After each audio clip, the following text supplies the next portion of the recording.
Thank you for watching this video from the Center for European Studies at Carleton University. This event was organized by the Center for European Studies and Canada-Europe Transatlantic Dialogue, and supported by Carleton University and by grants from the European Union and Social Sciences and Humanities Research Council of Canada. The views expressed in this video are solely those of the presenter and do not reflect the views of the European Union, Center for European Studies, and Carleton University.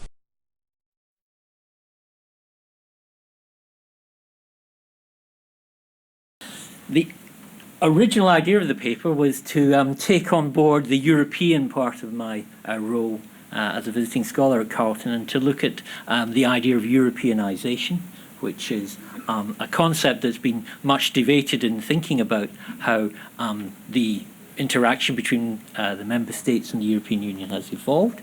Then I thought probably best not to immerse you in the finer details of European integration theology, and maybe just to kind of pick out some of the core concepts from that. And funnily enough, one of the kind of core dynamics that people highlight there is this contrast between bottom-up and top-down dynamics. So what I want to do is very briefly, as you've already seen, talk about the progress of renewable energy and some of the reasons for that.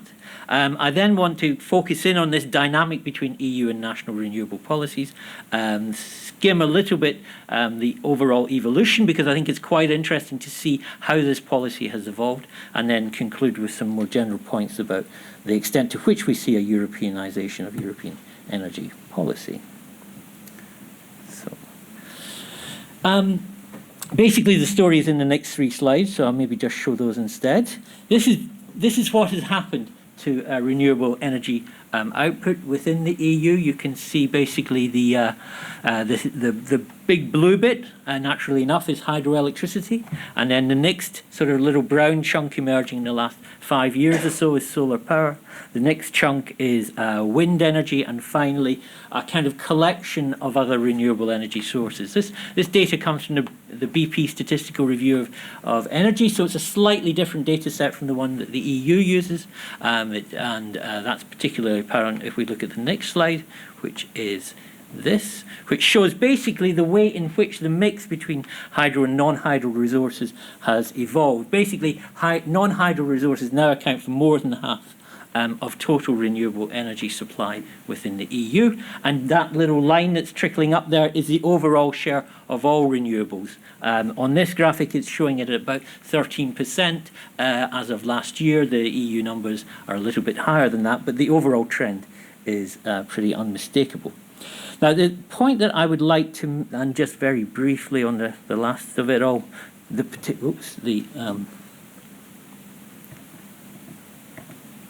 particular shares of those, particularly wind taking off, but also more recently the spread of solar. But interestingly, although those are the 2 big headline renewable technology developments, still a fairly constant evolution of that other renewable category, showing that there is actually a kind of concerted mix of renewable development within the country. So, point I would like to make explaining that rise is obviously partly to do with changing technologies and the costs associated with those technologies, but it's also very much driven by policy.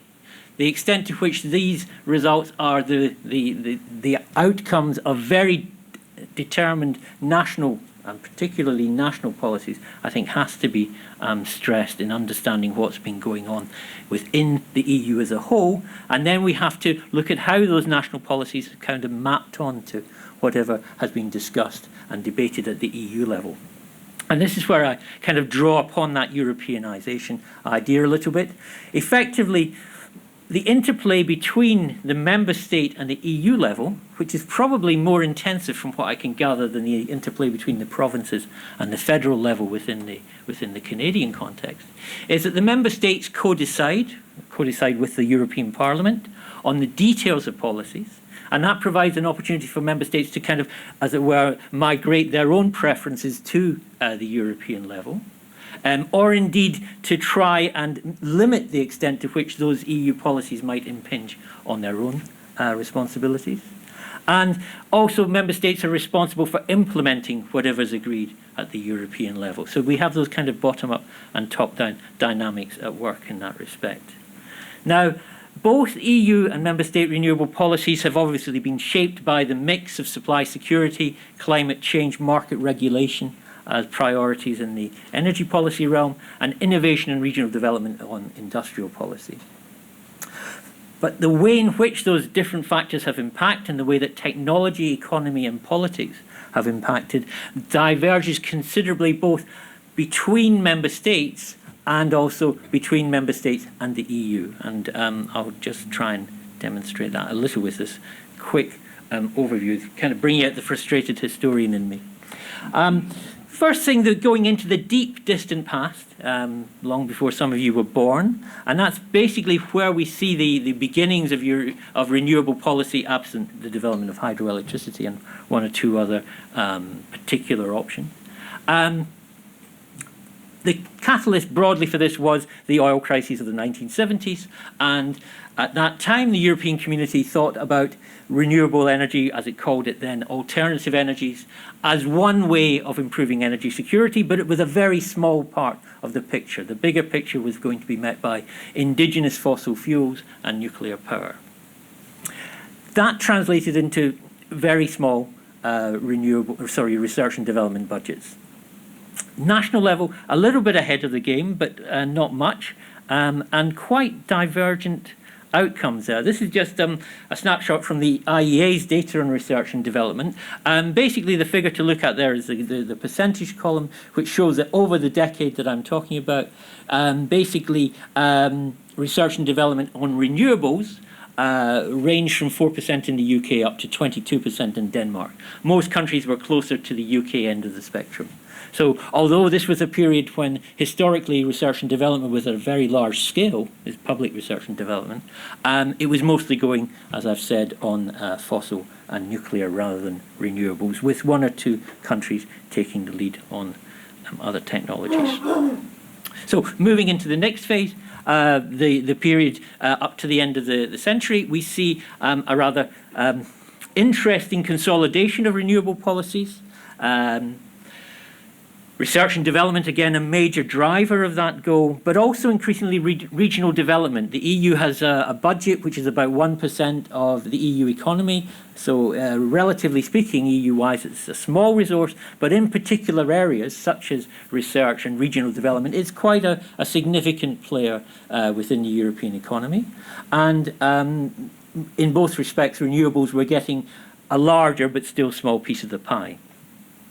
What then happened over particularly the late 80s into the 90s was the emergence of climate change as a policy challenge and as a catalyst for reviving renewable policies.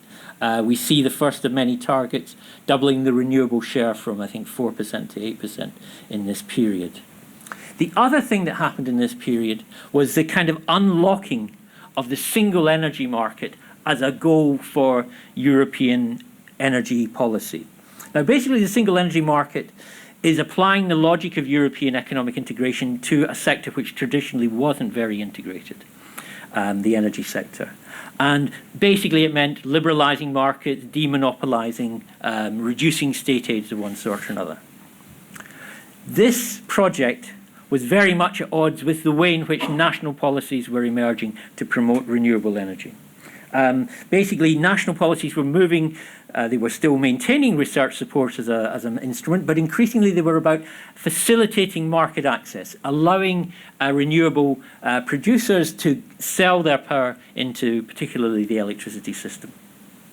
And there was an important policy change at that point. It was the time of the rise of the Greens within many countries' political agendas.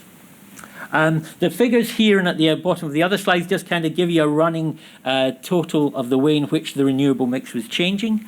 We begin to see it, non-hydro renewables taking a bigger slice, but still the overall piece of the pie is pretty small.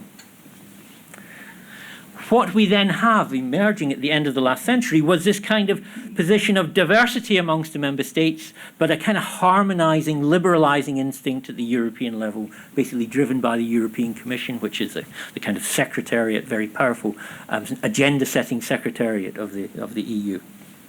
And this kind comes to a climax of sorts in the early 2000s when the Commission wants to put forward a directive to set new standards and targets for renewable development, but it wants to do this, at least in its initial ideas, through harmonising on the basis of a kind of market-friendly system. This turns out to be resisted by a number of member states, most notably Germany, but others as well. And as a result of that, harmonisation is on hold. Now, an important reason why harmonisation goes on hold is because the European Court, which is another piece of the institutional landscape in the EU, a very powerful, effectively supreme court within the EU system, ruled in a case involving utilities and a particular mechanism of support, ruled basically that member states could pursue their own policies in promoting renewable energy. And so we find at the national level, basically diversity is prevailing throughout this time, and we see a mix of options there, of feed-in tariffs in some systems, of certificates, basically targeting, rather than guaranteeing price, guaranteeing an amount which had to be met through a kind of competitive process, unfolding across the 25 member states at that time. Which takes us to some of the stuff that we've already heard about, so I can hopefully kind of skip over that. Basically, the 2020 project that Christian Ray mentioned earlier on, the need for climate leadership driving that policy. But again, that policy kind of comprising an interesting mix of binding targets on each member state. And you can see what those targets look like here.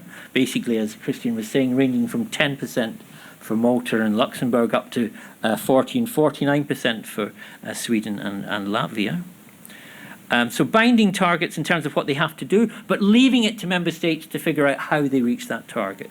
So apart from some, I suppose you could say, rather vague references to cooperation and facilitation to try and get more of a European dimension to this policy, it was very much left to the member states to sustain those. And initially, that policy was sustained even though we were in the midst of the beginnings of the financial crisis. This was the kind of era of green Keynesianism, when, as it were, the green economy was seen as a way of getting us out of the financial crisis that we were confronting. National level policies at this time are really accelerating. The legislation itself is approved relatively smoothly by comparison with other items on the energy policy agenda.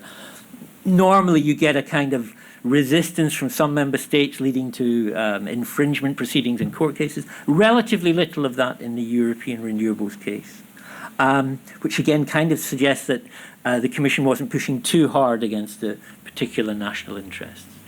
By now, non-hydro share of renewables are over 50%, and the renewable share is edging towards 10%. So we're really beginning to see the effects of these policies following through. And then, again, kind of echoing what we heard from Christian, a bit of a gear change, if not a handbrake turn, in terms of the way that the policies began to change.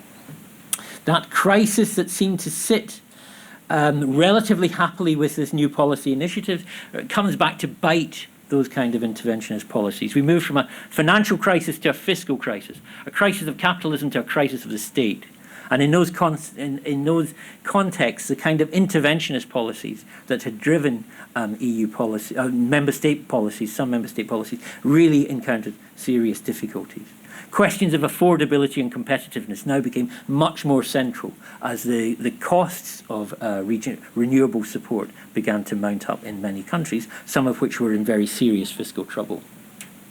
For the Commission itself, it was emphasising the need to rein in those supports, to use what they called state aid rules to control the degree of support, to reform the electricity market. It was very much kind of signalling that we were on the verge of returning to a harmonisation approach. So, as we heard from Christian, the 2020 objective, most people say is broadly on track, although it's mainly on track because of two things. One, that some countries are overproducing and some countries aren't. So overall, there's a kind of balancing out. But also because growth in the energy economy has been so slow in Europe. Basically, energy consumption peaked in 2006 and it's been bumping below that level for quite a few years. So essentially, as more renewables come onto the system, the arithmetic effect is that the share is growing, but it's the share of a fairly stagnant pie, if such a thing exists. The big debate, as Christian referred to, is over what the future targets are. And the 2030 objective of the kind of strange European compromise that we were hearing about before, a binding European target but not binding targets for the member states. So the European Union presumably is going to take itself to the European Court if it doesn't comply. Refit isn't a reference to renewable feed-in tariffs. It's a kind of administrative reform mechanism within the EU, which is all about cutting back red tape and stressing competitiveness. And many people see that as a potential threat to renewables. The energy union, which we heard about, if we take the Donald Tusk, he's the president of the European Council view of it, renewables are playing a pretty marginal role. He's former Prime Minister of Poland, and we heard earlier that the Polish government is not particularly enthusiastic about renewable technologies. If we take President Juncker, head of the Commission, renewables play a bigger role, but at least in the first instance, it looks like the Tusk view of the energy union might be prevailing over the Juncker one. Underpinning this is an issue of governance. How do we get some kind of control over the new targets, and indeed after 2020 the existing targets? And that's a real problem, really raising questions of enforcement and compliance. At the national level at this time, we see major clawbacks of policies, countries often retroactively changing their policies. Interestingly, many of the supporters of renewable energy will be surprised to hear that the renewable industry is looking at ISDS as a way of stopping governments reversing their commitments to renewable support.